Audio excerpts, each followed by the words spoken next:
छत्तीसगढ़ में सांप्रदायिक हिंसा को लेकर सत्ता पक्ष और विपक्ष आमने सामने हैं। सत्ता पक्ष का सीधा आरोप है कि बीजेपी हिंसा के लिए जिम्मेदार है, तो वहीं भाजपा का आरोप है कि सरकार के संरक्षण में बाहरी लोग बस रहे हैं, जिससे प्रदेश अपराध का गढ़ बन गया है।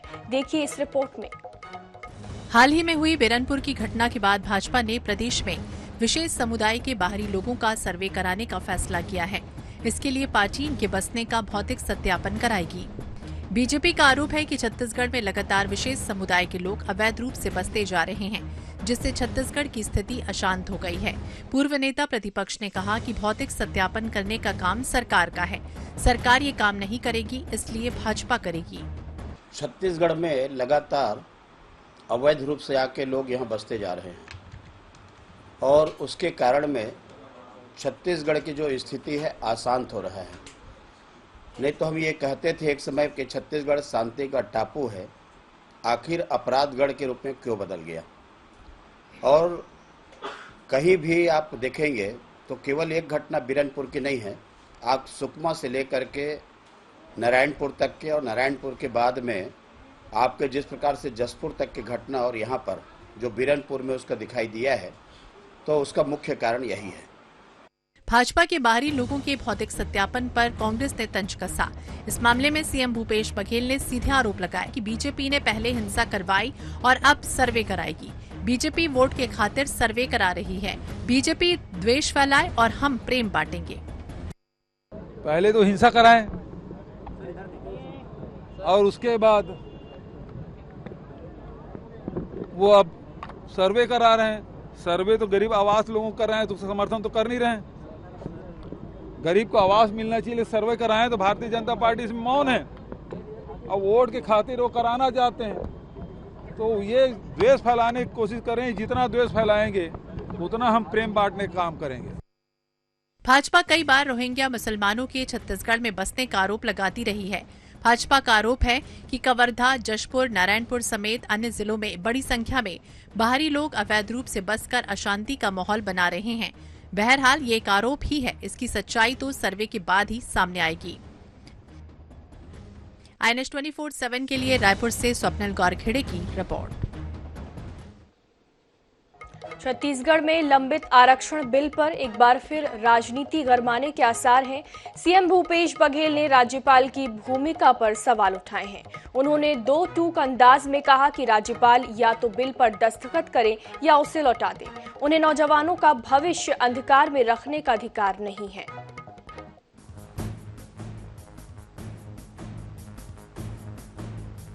छत्तीसगढ़ में आरक्षण बिल लंबे अरसे से राज्यपाल के दस्तखत के इंतजार में अटका है। मुख्यमंत्री भूपेश बघेल ने इस मसले पर एक बार फिर भाजपा और राजभवन पर निशाना साधा है। उन्होंने कहा है कि राज्यपाल की भूमिका की समीक्षा होनी चाहिए। आरक्षण राज्य का मसला है और राज्यपाल उस बिल को रोक कर बैठे हैं तो प्रदेश के नौजवानों का भविष्य अंधकारमय होगा। ऐसे में इसकी समीक्षा होनी चाहिए कि कोई बिल कितने दिनों तक रोका जा सकता है। जितने भी गैर भाजपा शासित राज्य हैं, राजभवन की जो भूमिका है उसकी समीक्षा होना चाहिए। आखिर किसी बिल को कितने दिन तक रोका जा सकता है? जो ऐसे बिल जैसे सीधा जनता जुड़ा नहीं हुआ है उसमें यदि कर रहे हैं तो समझ आता है। यदि वो कंकरेंट लिस्ट में है और उसमें यदि राष्ट्रपति के पास भेजा जाना है तो एक अलग बात है। लेकिन आरक्षण तो विशुद्ध रूप से राज्य का विषय है और उसमें राज्यपाल 4-4, 5-5 महीने तक के रोक के बैठे तो यहाँ के जो छात्र छात्राएं हैं, यहाँ के नौजवान युवक युवती हैं जिसको कॉलेज में भी एडमिशन लेना है और नौकरी में भर्ती होना है, उसको यदि रोका जाता है तो निश्चित रूप से इस बात की समीक्षा होना चाहिए कि आखिर किसी बिल को कितने दिन तक रोका जा सकता है। लौटा दे या हस्ताक्षर करे, ये रोकने के काम क्या है? सीएम भूपेश बघेल का बयान सामने आने के बाद भाजपा हमलावर हो गई। भाजपा ने पलटवार करते हुए कहा कि सीएम ने ऐसा बयान देकर देश के संविधान का अपमान किया है। भूपेश बघेल जी, जिन्होंने आपको शपथ दिलाई, जिस संविधान के तहत आप मुख्यमंत्री बने हो और आप उसी संविधान के ऊपर में प्रश्न चिन्ह लगा रहे हो, क्या ये संविधान और राज्यपाल जी के अधिकार आपकी सुविधा के अनुसार होंगे क्या?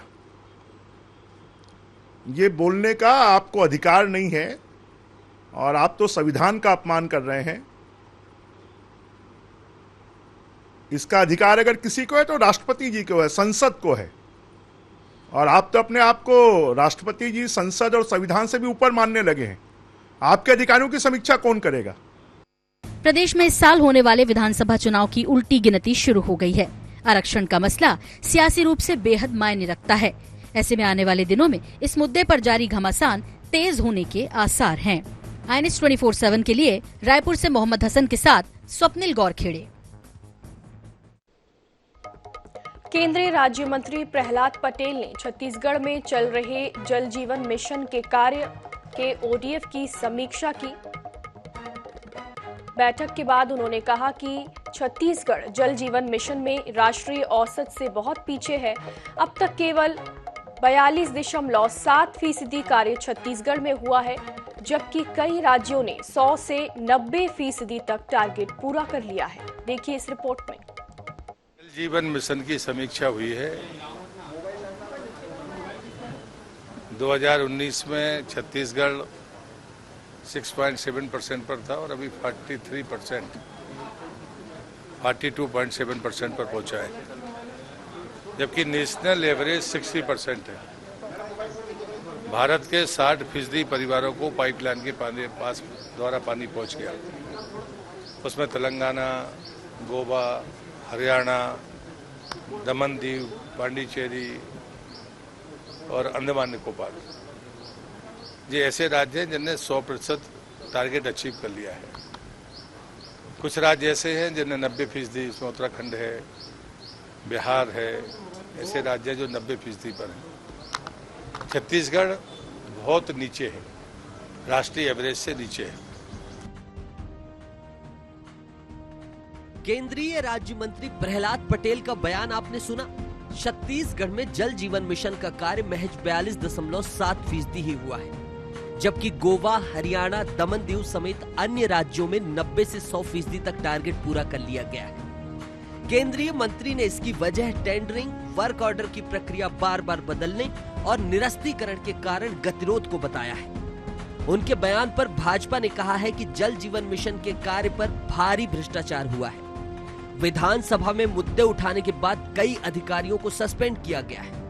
45 लाख लोगों के घर तक नल कनेक्शन पहुंचाना था, लेकिन महज 17 लाख लोगों के घर तक ही जल पहुंचने में सफलता मिली, वो भी आधी अधूरी।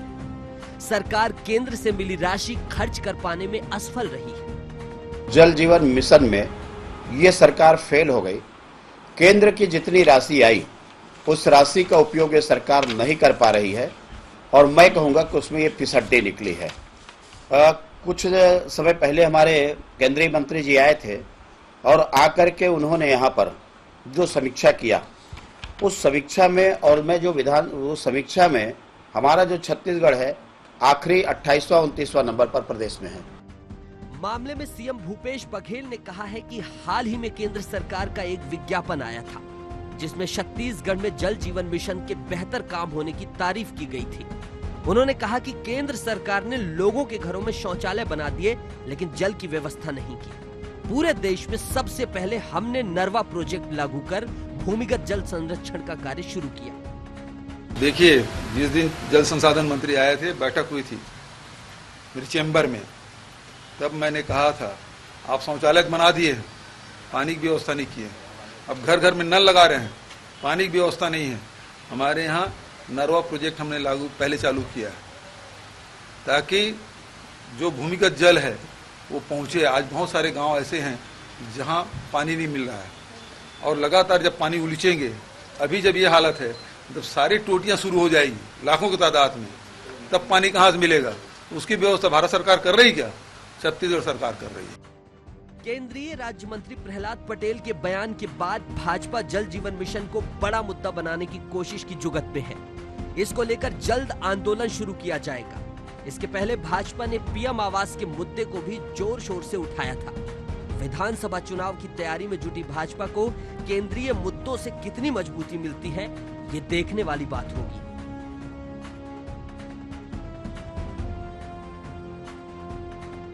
रायपुर से स्वप्निल गोरखेड़े की रिपोर्ट।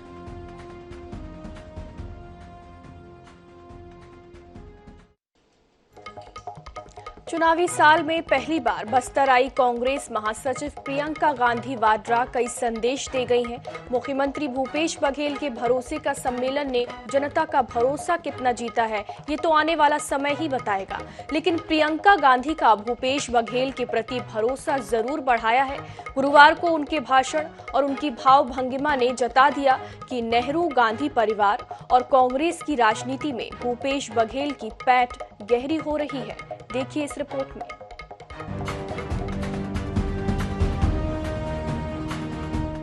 दो महीने के भीतर दूसरी बार छत्तीसगढ़ आई प्रियंका गांधी के इस दौरे ने यह संदेश भी दिया है कि वे भूपेश बघेल का कितना मान रखती हैं। उनके बुलावे पर पहली बार बस्तर आई प्रियंका गांधी ने भूपेश बघेल की व्यक्तिगत तौर पर तारीफ भी की है। जब भी मैं बघेल जी के साथ काम करती हूँ, उनसे मिलती हूँ, मैं आपको एक बात बताना चाहती हूँ, कभी नकारात्मक बातें नहीं करते, कभी किसी की चुगली, किसी के बारे में कुछ उल्टा सीधा कभी नहीं करते। हमेशा जब भी आते हैं वो मुझे बताते हैं कि छत्तीसगढ़ के लिए कौन सी नई योजना बनाई है, कैसा नया काम किया है। और मैं उनके चेहरे पर ये देख पाती हूँ कि उनके दिल में सचमुच आपके लिए प्रेम है, आपको आगे बढ़ाने की इच्छा है। बहुत नेताओं से मैं मिलती हूं, कम ऐसे नेता हैं जो दिल से जनता के लिए काम करना चाहते हैं। कांग्रेस महासचिव प्रियंका गांधी का यह दौरा एक तरह से कुछ ही महीने बाद होने वाले विधानसभा चुनाव के लिए कांग्रेस के चुनाव अभियान की शुरुआत के रूप में भी देखा जा रहा है। इसी को ध्यान में रखकर कांग्रेस ने जगदलपुर के लालबाग में भारी भीड़ जुटाई थी, जिसमें प्रियंका गांधी ने इस सरकार को भरोसे करने लायक बताया है। भाजपा के 15 साल के शासन का जिक्र करते हुए उन्होंने सरकार पर जमकर हमला भी बोला। आपका ब्रांड चाहे पर्यटन में हो, चाहे हस्तकला में हो, चाहे पाठशालाओं के बारे में बात हो, चाहे वन उपज का जो MSP आपको मिल रहा है, चाहे फिल्म शूटिंग के लिए यहाँ का ब्रांड बन चुका है और बस्तर मशहूर हो चुका है। इसका मतलब है कि आपकी सरकार आपकी मजबूती के लिए काम कर रही है, आपका भरोसा तोड़ा नहीं है, आपके भरोसे पर ही चल रही है। आपने इससे पहले 15 सालों का भाजपा का शासन भी देखा, आपने उन पर भी भरोसा किया था। ऐसी बात नहीं है कि आपने नहीं किया, आपने उन पर भरोसा किया, लेकिन वो भरोसा उन्होंने रखा नहीं। यहाँ पर भय, भूख और खूब भ्रष्टाचार चला। अपने दौरे के दौरान प्रियंका गांधी नेहरू परिवार के बस्तर दौरे की तस्वीर देखकर भावुक हो गई। दरअसल सरकार ने एक चित्र प्रदर्शनी लगाई थी, जिसमें पहले प्रधानमंत्री पंडित जवाहरलाल नेहरू से लेकर राहुल गांधी तक की बस्तर दौरे की तस्वीरें थी। अपने भाषण में भी प्रियंका ने अपने परिवार के बस्तर से जुड़ाव का जिक्र भावुक होकर किया। क्योंकि आज से कई साल पहले 1955 में पंडित जवाहरलाल नेहरू यहाँ आदिवासी सम्मेलन में आए थे, आपके संपर्क में आए, उन्होंने आपके लिए कार्य किया, विकास किया। आप इसलिए आई हैं क्योंकि इंदिरा जी के दिल में आपके लिए एक बहुत खास जगह थी। पूरी देश में वो घूमी और शायद मैं पहली बार यहाँ आ रही हूँ बस्तर में, लेकिन मैं आपको बताना चाहती हूँ कि बचपन से मुझे बस्तर के बारे में मालूम है। लालबाग के कार्यक्रम के बाद मुख्यमंत्री भूपेश बघेल के चेहरे की चमक बता रही थी कि कार्यक्रम की सफलता के क्या मायने हैं। वैसे इसकी सफलता पर प्रदेश प्रभारी कुमारी शैलजा ने सीएम भूपेश बघेल को बधाई भी दी और तब उनके चेहरे की मुस्कान बता रही थी कि कांग्रेस की राजनीति में इसके क्या संकेत हैं। उस समय छत्तीसगढ़ में 6 महीने बाद होने वाले चुनाव के लिहाज से प्रियंका गांधी का यह दौरा अलग ही मायने रखता है, क्योंकि गांधी नेहरू परिवार का बस्तर से खास नाता माना जाता रहा है। प्रियंका ने अपने दौरे से इन्हीं नातों की याद दिलाई है। यह इसलिए भी जरूरी था क्योंकि सत्ता में वापसी का रास्ता बस्तर से ही होकर जाता है। Bureau report, INS 24/7 Raipur.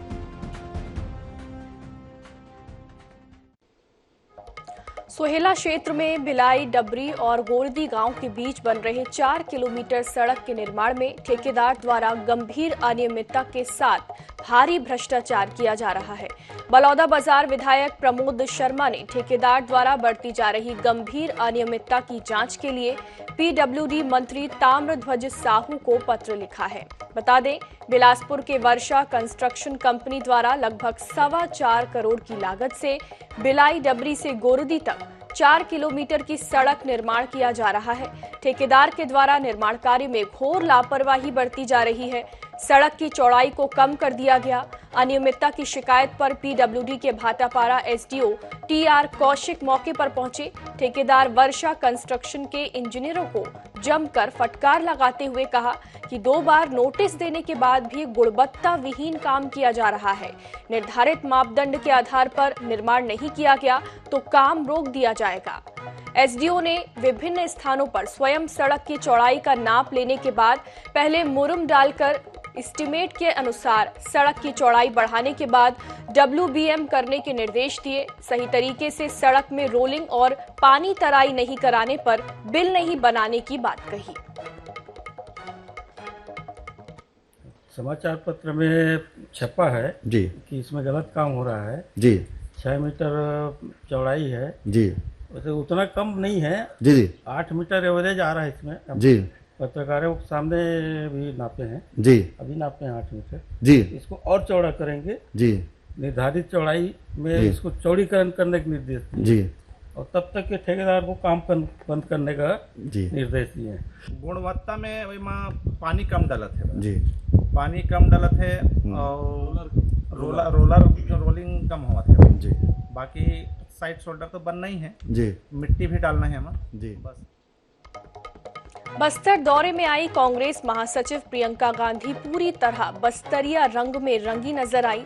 Bastar की संस्कृति और परंपरा से रूबरू होते हुए प्रियंका गांधी का एक अलग ही अंदाज देखने को मिला। सभा स्थल पर लोगों से आत्मीयता से मिली। प्रियंका ने साथ ही बस्तर में वनोपज से तैयार किए जाने वाले प्रोडक्ट देखने के साथ ही उनका स्वाद भी चखा और उसकी तारीफ भी की। इसके अलावा उन्होंने बस्तर कॉफी का स्वाद भी चखा।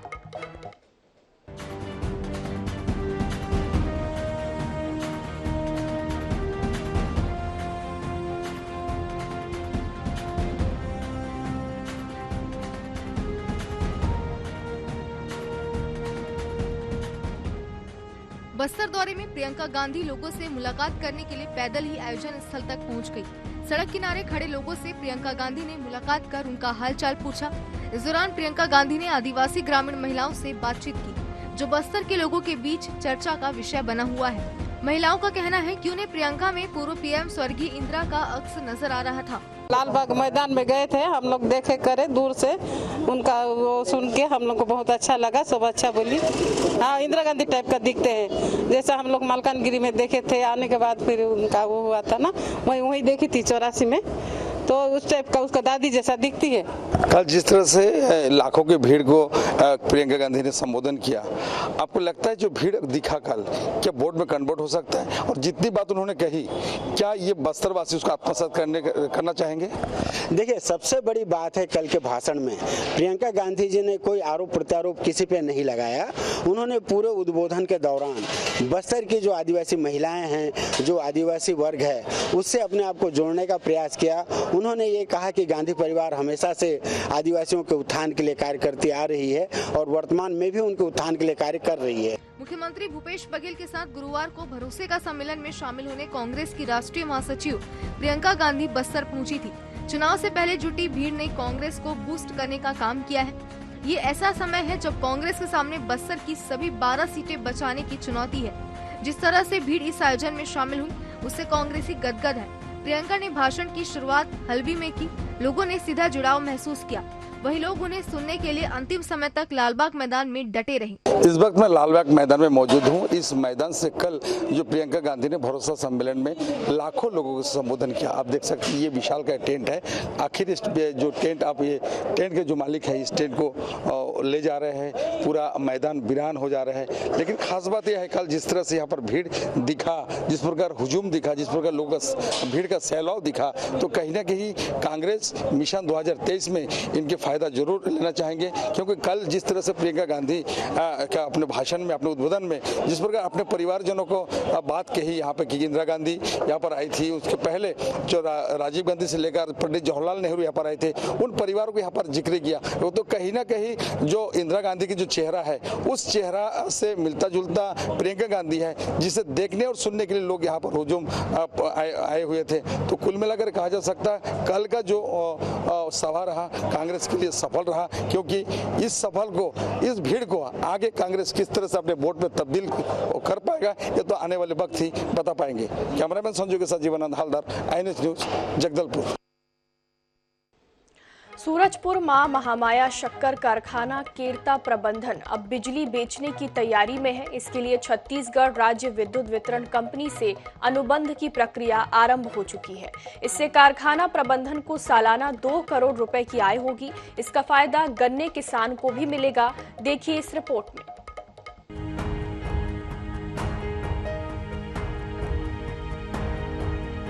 मां महामाया शक्कर कारखाना केरता की स्थापना 2007 में हुई, जो खुद से उत्पादित बिजली से चलता है। कारखाने में 6 मेगावाट बिजली उत्पादन होती है, वहीं 4 मेगावाट बिजली खर्च होती है। जनरेटर प्लांट न होने के कारण बचे 2 मेगावाट बिजली का उपयोग नहीं हो रहा। शासन ने जनरेटर लगाने के 2 करोड़ रुपए की अनुदान दी, वहीं 2 करोड़ रुपए शक्कर कारखाने ने लगाया। जनरेटर प्लांट 4 करोड़ रुपए की लागत से तैयार किया गया और अब कारखाना प्रबंधन 2 मेगावाट बिजली बेच सकते हैं। छत्तीसगढ़ विद्युत मंडल से अनुबंध भी हो गया है। प्रबंधक संचालक आकाशदीप पात्रे ने बताया है कि 2 मेगावाट बिजली बेचकर 1 करोड़ रुपए महीना हमें मिलेगा। इसका लाभ हमारे किसानों को मिलेगा, उन्हें समय पर गन्ने का भुगतान होगा। वहीं शक्कर कारखाने के उपाध्यक्ष जितेंद्र दुबे ने बताया है कि को जनरेशन शुगर फैक्ट्री के लिए मील का पत्थर साबित होगा। हमारे पास 6 मेगावाट का टरबाइन था, जिसमें से हमारा कैप्टिव यूज होता था 3 से 3.5 मेगावाट होता था। उसके बाद हमारा 2 से 2.5 मेगावाट जो हमारा शेष बचता था, वो हमको उसको बेचने के लिए जो स्विच यार्ड की व्यवस्था थी वो हमने स्थापित की। इससे हमें प्रति यूनिट 8 रुपये 36 पैसे का दर CSPDCL के द्वारा PPA में निर्धारित हुआ है। इससे हम 2 से 2.5 मेगावाट विद्युत जो है CSPDCL को विक्रय कर सकते हैं। ये कोजेनेशन प्लांट है जो शुगर वेस्ट से शुरू होता है। मतलब हम जो पेराई करेंगे, पेराई करने के बाद जो हमारा बगास बनता है, जो वेस्ट जनरेट होता है, बगास खोई, उस खोई को बर्न करके, वो बायोमास है, उसको बर्न करके हम पावर जनरेट करेंगे। हमारे पास 6 मेगावाट की पावर क्षमता है जनरेट करने की। उस 6 मेगावाट में से करीब 3-3.5 मेगावाट हमारा अपना इन हाउस होम लोड है। उनके अथक प्रयास से और शासन, छत्तीसगढ़ शासन के द्वारा 2 करोड़ रुपया अनुदान दिया गया। इसमें बाकी को जनरेशन का प्लांट से फायदे बहुत है। हमारे शुगर फैक्ट्री को फायदे हैं और शुगर फैक्ट्री से जुड़े हुए लगभग 17,000 से 20,000 तक इसमें पंजीकृत किसान हैं, उनको सीधा फायदा होगा। यदि शुगर फैक्ट्री को जनरेशन के माध्यम से आय अर्जित करती है तो उसको वो आय जो है सीधे हमारे जो किसान हैं उनको वहां तक पहुंचेगा। किसानों के हित में महामाया शक्कर कारखाना प्रबंधन लगातार प्रयास कर रहा है। प्रबंधन की कोशिश है कि आय के स्थायी साधन विकसित किए जाएं। इसी कड़ी में बिजली बिक्री और एथेनॉल प्लांट स्थापित करने का निर्णय लिया गया। प्रबंधन का कहना है कि किसानों को हम बेहतर सुविधाएं देने के लिए प्रतिबद्ध हैं।